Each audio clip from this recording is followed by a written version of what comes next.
Moyetamo. Tiri na petina casquette bakutana jeisi Djemba pe abete sur lelo impact na idéologie. Pire petit na biso ataka chapeau na caricature lingala facile lelo azali ko kamwa yoka nenga azali koloba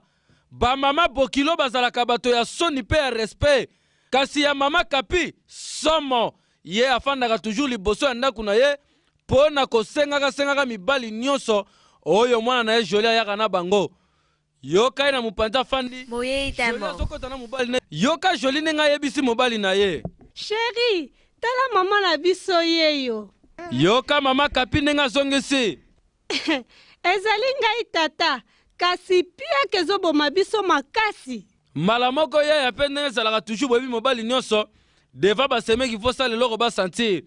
ya mbala moko abimisila yo wana alobi problème ya te mama zwaka ata mo $20 donc zwe salara esali sota muke yoka mama kapi ngisi melesi papa balakisi lisusu Jolie ye na tatu moko boye bien maleti plein na mbongo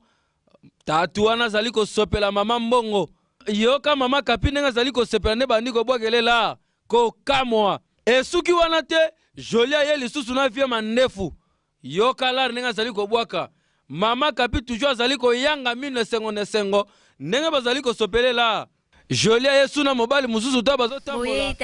lokola mobali wana bapresentaki ye te mama kapi ye moko awelisi mbote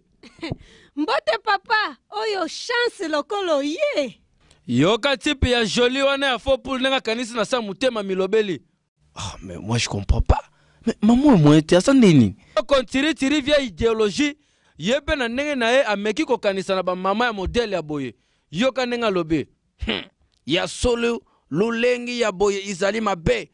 uyamba mibali boni yo mama mukolo usengaka mibali ya bana na yo uzali kupesa éducation nini ya malamu soki lobi mwana memeli yo maladi kaka mwana wana muto liboso akulubake mama yo tindinge sika ya mabe pour kusenga ezalaka malamu te pona mwana mwasi widie tala